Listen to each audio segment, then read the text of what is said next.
Listen to me closely. Look at your hands. Look at the room around you. Look at the device you are holding right now. You believe you chose to be here. You believe you chose to click on this video. You believe that the thoughts running through your head at this very moment are your own. You are wrong. You are not the captain of your soul. You are not the master of your fate. You are a biological machine, a wet computer made of meat and electricity, programmed by millions of years of evolution, programmed by your parents, by your teachers, by the media, by the algorithms that know you better than you know yourself. Every decision you have ever made, every product you have ever bought, every person you have ever loved or hated, all of it was the result of a code you cannot see, a code that runs deep in your subconscious mind.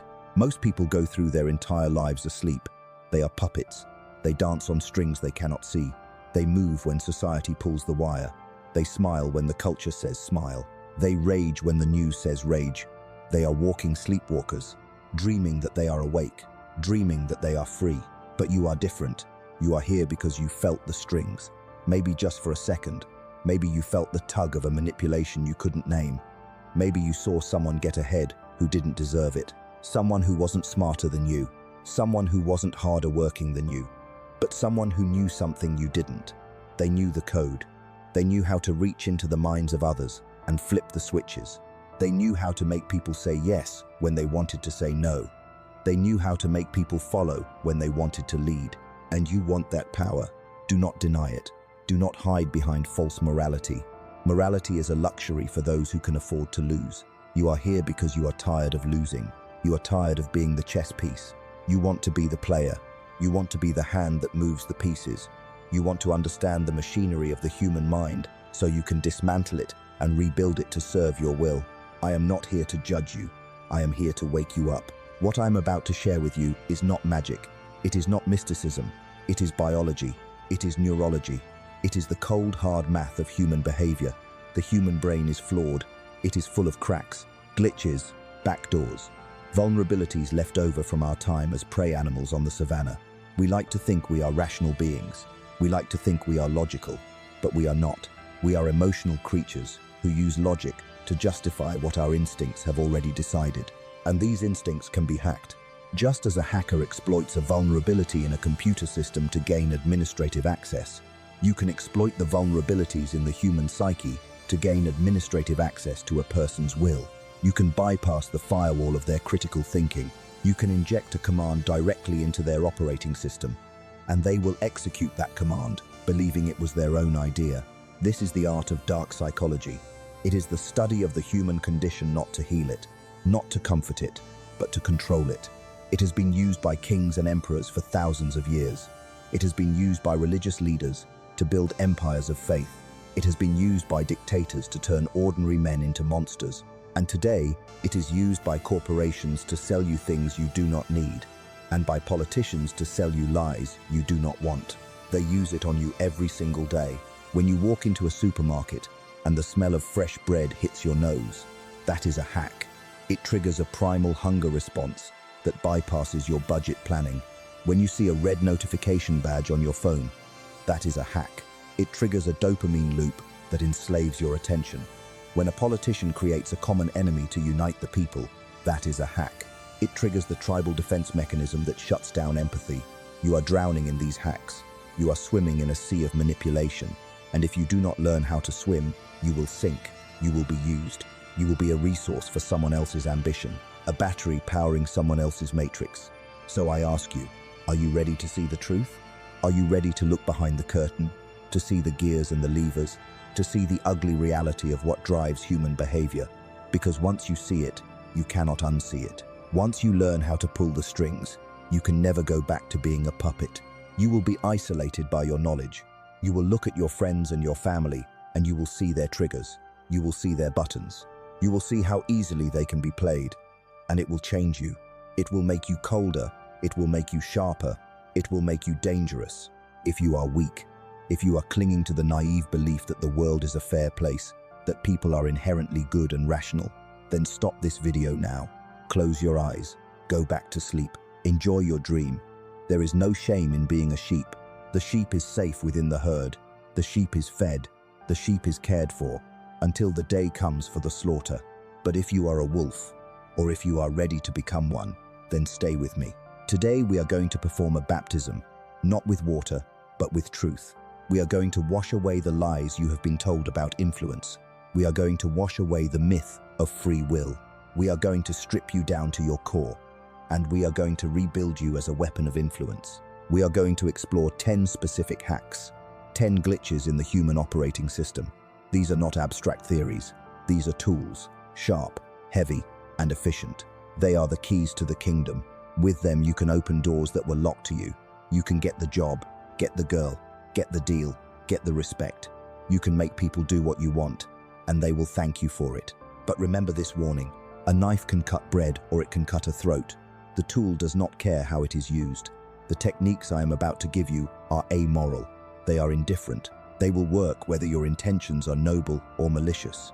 They will work whether you are a saint or a psychopath. The responsibility lies with you, and the consequences will belong to you. You are about to enter the gray zone, the space between black and white, the space where the real power resides. In this space, there are no rules, only consequences. There is no right or wrong, only what works and what does not work. Take a deep breath, center yourself, clear your mind of distractions. Forget everything you thought you knew about persuasion. Forget the advice, just be yourself. Forget honesty is the best policy. Those are lies told by the masters to keep the servants obedient. Today, you stop being a servant. Today, you become the architect of your own reality. The baptism is complete. The old you is dead, the new you is awake, and the new you is hungry. Hungry for the secrets, hungry for the control, hungry for the power. Let us begin the anatomy of the human puppet. Welcome to the operating theater. Now that we have stripped away your illusions, we must peel back the layers of the human mind to understand how the machinery actually works. To hack a system, you must understand its architecture better than the user does. Most people believe they are rational agents, making logical choices based on available evidence. This is the single greatest lie in human history. If you want to control people, you must stop treating them like logical computers and start treating them like emotional, biological organisms. You must understand the anatomy of their failure. Why do they buy things they cannot afford? Why do they stay in relationships that destroy them? Why do they follow leaders who lie to them? They do this because the human brain was not designed for truth. It was designed for survival. Let us look at the hardware. The human brain is an energy hog. It consumes 20% of your body's energy while making up only 2% of its mass. To prevent you from starving to death, the brain has evolved to be lazy. It is a miser. It constantly seeks to save energy. Thinking is expensive. Logic is expensive. Critical analysis burns calories. So the brain avoids it whenever possible. Instead of thinking, the brain uses shortcuts. Psychologists call these heuristics. I call them backdoors. These are pre-programmed scripts that allow us to make decisions without thinking. When you see a red light, you stop. You do not calculate the velocity of the cross traffic or the friction coefficient of the asphalt. You just stop. That is a shortcut. It saves your life. But these same shortcuts are what we are going to exploit. The first anatomical flaw you must understand is the division between the conscious and the unconscious mind. Imagine a rider sitting on top of a massive elephant. The rider is your conscious, logical mind. He thinks he is in charge. He holds the reins. He plans the route. But the elephant is the unconscious, emotional mind. It is 6 tons of instinct, memory, and desire. If the rider wants to go left, but the elephant sees a peanut on the right, the elephant is going right, and there is nothing the rider can do about it. Dark psychology is the art of speaking to the elephant. Most people try to persuade the rider. They use facts, they use data, they use arguments. This is a waste of time. The rider is weak. The rider is slow. The rider gets tired easily. If you want to make someone do what you want, you must ignore the rider and whisper directly into the ear of the elephant. You must trigger the primal instincts that drive behavior: fear, greed, vanity, belonging. Let us dissect the 3 primary drive centers that we will be hacking. First is the reptilian brain. This is the oldest part of the structure. It cares about only 3 things. Can I eat it? Can I have sex with it? Will it kill me? It is paranoid. It is aggressive. It is purely selfish. When you use fear or scarcity, you are talking to the reptile. When you create a sense of urgency, you are hijacking the reptile. When the reptile is activated, the logic center shuts down. Blood flows away from the neocortex and into the muscles. The subject becomes incapable of complex thought. They react, they do not respond. Second is the mammalian brain, or the limbic system. This is the seat of emotion and social hierarchy. This part of the brain is terrified of rejection. It craves validation. It needs to know where it stands in the pack. This is where the ego lives. The ego is a defensive structure designed to protect the self-image. It is incredibly fragile, and because it is fragile, it is easily manipulated. If you threaten the ego, the subject will attack you. But if you stroke the ego, if you feed it, if you validate it, the subject will lower their defenses and let you in. They will associate you with the pleasure of being seen and understood. They will become addicted to your validation like a drug. Third is the neocortex, the logical brain. This is the newest part of our evolution. It is responsible for language, math, and future planning. This is the part of the brain that thinks it is smart. It is the part that says, I am not easily manipulated. But here is the joke. The neocortex is often just a press secretary for the emotional brain. The elephant decides it wants the ice cream. The rider then invents a logical reason why eating the ice cream is a good idea. I had a hard day. I deserve a treat. It contains calcium. The logic is fake. It is a rationalization constructed after the decision was already made. We fail to see these mechanisms in ourselves because of a cognitive bias called the blind spot bias. We can see the strings on other people, but we cannot see them on ourselves. We think we are objective. This arrogance is your entry point. The more intelligent a person thinks they are, the easier they are to fool because they trust their own judgment too much. They do not double-check their instincts because they believe their instincts are superior. Consider the law of reciprocity. This is not just a social nicety. It is a survival mechanism hardwired into our DNA. In primitive times, if someone gave you food and you did not give back, the tribe would expel you and you would die. So we have a deep physical discomfort when we owe someone something. It feels like a weight on our chest. We will do almost anything to remove that weight. When a Hare Krishna hands you a flower in the airport or a company gives you a free sample, they are not being nice. They are hacking your mammalian brain. They are creating a debt, and your brain screams that you must pay it back by listening to their pitch or buying their product. Consider the law of consistency. The human brain hates cognitive dissonance. We want our internal beliefs to match our external actions. If I can get you to take a small step, a tiny meaningless action, your brain will rewrite your self-image to align with that action. If I get you to admit that you care about health, I can then sell you an expensive gym membership because your brain needs to prove that you are the kind of person who cares about health. You are trapping yourself in a web of your own making. Consider the law of social proof. When we are uncertain, we look to others to see what to do. This is the herd instinct. If everyone is running, you run too. You do not ask why. You run first and ask questions later, because the one who stopped to ask questions got eaten by the lion. This is why laugh tracks exist on terrible sitcoms. The artificial sound of laughter signals to your brain that this is funny, and you laugh, even though you know it is fake. The mechanism overrides the knowledge. These are not bugs in the system, they are features. They are the code that runs the human animal. The reason most people fail to influence others is that they are trying to rewrite the code. They try to change people's minds. They try to win arguments. This is futile. You cannot change the code, but you can input new data that triggers the existing code to produce the result you want. You do not need to change the river. You just need to dig a channel that diverts the water in your direction. The subjects you will be dealing with are walking around with these open wounds, these exposed wires. They are desperate for certainty in an uncertain world.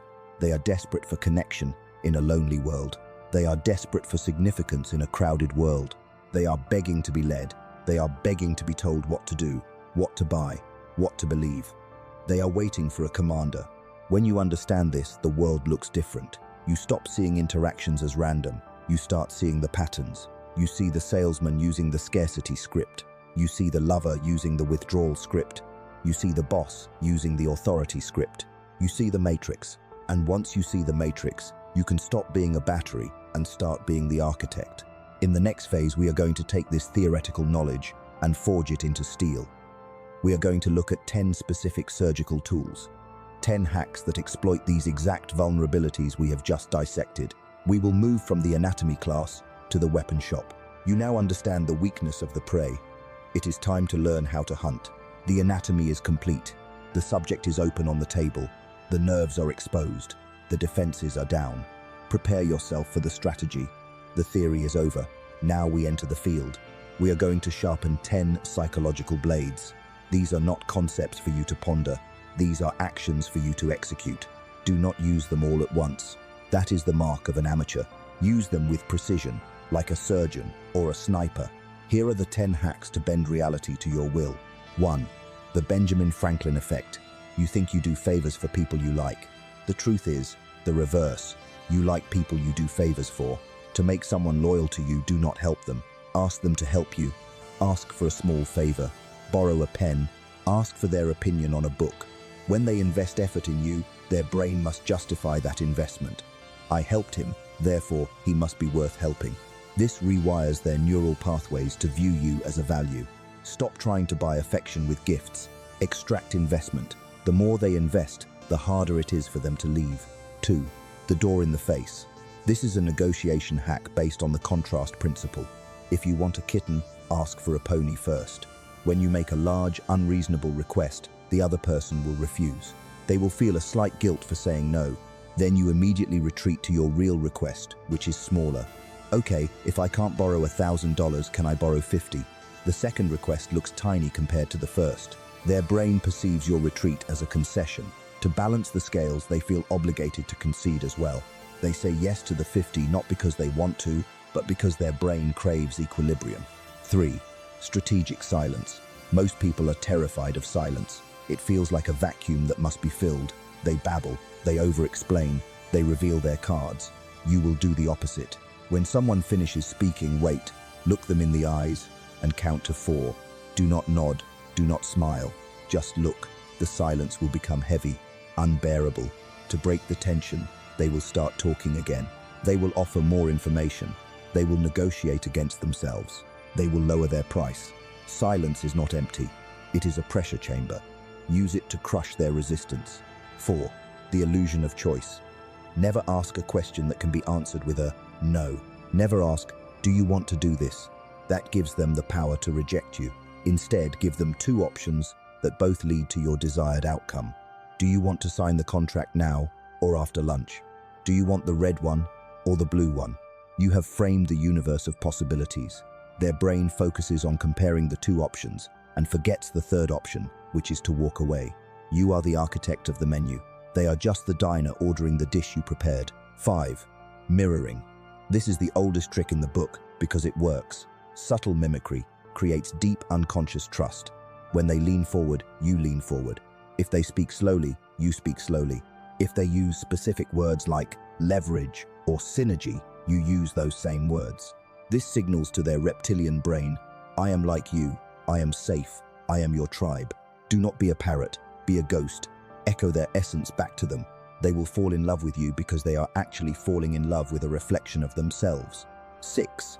The Zeigarnik effect. The human brain hates unfinished tasks. It holds onto them like a splinter in the mind. Use this to capture attention. Never finish a story in one go. Open a loop. I have a secret to tell you, but I can't say it here. You won't believe what happened yesterday. Wait, hold on. I have to take this call. You have created a cliffhanger. Their brain will obsess over the missing information. They will chase you. They will text you. They will think about you. Information withheld is power retained. Keep them hungry. 7. Fear and relief. This is the interrogation technique of the bad cop, good cop, wrapped into one person. First, you induce a spike of stress or fear. We have a serious problem with your account. I don't think this relationship is working. Their amygdala flares up. Panic sets in. Then, just as quickly, you offer the solution. The relief. Oh wait, my mistake, it was just a glitch. But I am willing to try if you are. The flood of relief releases endorphins. In that moment of biochemical high, they are defenseless. They are suggestible. They will agree to things they would never agree to normally just to maintain that feeling of safety. 8. Triangulation. Never allow yourself to be seen as easily available. Value is a function of scarcity. Create the illusion of competition. If you are negotiating a salary, mention that you have another interview. If you are dating, mention someone else who is interested. You do not have to be explicit. Subtle hints are more powerful. I have a busy schedule, but I can squeeze you in. Someone else was asking about this car. This triggers the fear of missing out. It turns their desire into a competitive sport, and they want to win. You are the prize. Make them compete for you. 9. Labeling. Give people a reputation to live up to. This exploits the desire for consistency. You seem like someone who really cares about quality. I know you are a person of your word. You are one of the few people I can actually trust. Once you label them, they will fight to protect that label. They will not want to disappoint you, because that would mean admitting they are not who you said they are. You are defining their identity, and then you are taxing that identity. 10. The whispering technique. In a noisy world, everyone is shouting. To be heard, you must whisper. When you want to emphasize a point, lower your voice. Lean in. This forces them to lean in too. It forces them to focus. It creates an atmosphere of intimacy and conspiracy. This is just between us. I shouldn't be telling you this. The brain interprets a whisper as high-value secret information. They will cherish it. They will believe it more than a shout, because secrets are always true. These are your weapons. They are simple, they are invisible, and they are devastating. But a weapon is useless if you do not have the will to use it. You must practice. Start small. Test the silence on your barista. Test the illusion of choice on your children. Test the mirroring on your boss. Watch the results. Watch the eyes. Watch the body language. You will see the shift. You will see the moment the hook catches. It is an intoxicating feeling to realize that the social world is not solid, it is fluid, and you can shape it. But do not get drunk on power. Stay cold, stay calculated. The goal is not to manipulate for the sake of manipulation. The goal is to achieve your objective with the least amount of resistance. Efficiency is the highest form of elegance. Now that you have the tools and the strategy, there is only one thing left: the mindset of the sovereign. The state of being that makes these techniques unnecessary, because your very presence commands respect. We move to the final stage, the crown. You now possess the keys. You have the anatomy of the puppet. You have the strings of the master. You have the weapons of the shadow. You are dangerous. You are capable, but you are not yet finished. There is a level beyond manipulation. There is a state of being where you do not need to use tricks, because the world naturally bends around you. This is the state of sovereignty. The manipulator is still a slave. Think about it. The manipulator needs the other person to react. He is obsessed with the outcome. He is anxious. He is constantly calculating. He is dancing a dance of deception. He is still dependent on the validation of his victim. If the trick fails, he fails. This is not true power. This is just a more sophisticated form of begging. True power is not about controlling others. It is about complete and total control over yourself. The sovereign is the man who has conquered his own mind. He has tamed his own reptile. He has silenced his own mammal. He does not need your validation because he validates himself. He does not need your love because he is complete. He does not fear your rejection because he knows his own value. When you reach this state, you become magnetic. People are drawn to certainty. In a world of chaos and confusion, they are looking for a rock. They are looking for someone who cannot be moved. When you stop trying to impress people, they are impressed. When you stop trying to control people, they want to follow you. When you stop caring what others think, they start caring what you think. This is the ultimate paradox of power. To get everything you want, you must be willing to walk away from everything you have. This is the energy of the king. The king does not shout. The king does not explain himself. The king sits on his throne, and the court revolves around him. He establishes the frame. The frame is the reality. When you are in the presence of a sovereign, you feel like you have entered his world. His rules apply. His time is the standard. His values are the law. How do you achieve this?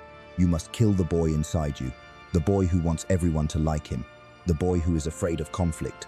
The boy who apologizes for existing. You must burn him on the altar of your evolution. You must become comfortable with being disliked. In fact, you should welcome it. If you are not upsetting anyone, you are not doing anything important. The hatred of the weak is the proof of your strength. Wear their envy like a crown. Let their insults break against your indifference like waves against a cliff. You must practice the art of ruthless focus. The sovereign does not waste his energy on petty arguments. He does not engage in gossip. He does not scroll mindlessly through the lives of others. He is on a mission. He has a purpose that is bigger than his feelings. Anything that does not serve that purpose is cut away. Friends who drag you down, cut them. Habits that make you weak, cut them. Thoughts that make you doubt, cut them. It is a lonely path. I will not lie to you. The higher you climb, the thinner the air becomes. There are fewer people at the top. You will lose friends. You will be misunderstood. You will be called arrogant. You will be called cold. But you will be free. For the first time in your life, you will be truly free. Free from the opinions of the sheep. Free from the programming of the matrix. Free from the slavery of your own emotions. You will wake up every morning and look in the mirror and see a man who owns his soul. This is not a destination. It is a daily war. Every day, the world will try to pull you back down. It will try to make you average. It will try to make you compliant. It will offer you comfort in exchange for your sovereignty. Do not take the deal. Stay sharp, stay cold, stay awake. The tools I have given you today are just the beginning. They are the training wheels. Use them to learn balance. Use them to understand the dynamics of power. But your goal is to transcend them. Your goal is to become the kind of person who does not need to hack the system, because you are the system. Look at the screen one last time. You have a choice. You can close this video and go back to your normal life. You can go back to being a nice guy. You can go back to being a victim. You can pretend you never heard these words. And in 10 years, you will look back and wonder why you never achieved your potential. You will wonder why you were always the spectator and never the player. Or you can make a vow, right here, right now, a vow to yourself that you will no longer settle for mediocrity, that you will no longer apologize for your power, that you will study the dark to serve the light of your own ambition. The choice is yours. But know this, once you cross this line, there is no going back. You cannot unknow the truth. You cannot unsee the strings. If you are ready to walk this path, if you are ready to claim your sovereignty, then you know what to do. Join the order, subscribe to the channel, signal to the algorithm and to the universe that you are one of the few. The lesson is over. The work begins. Go and conquer.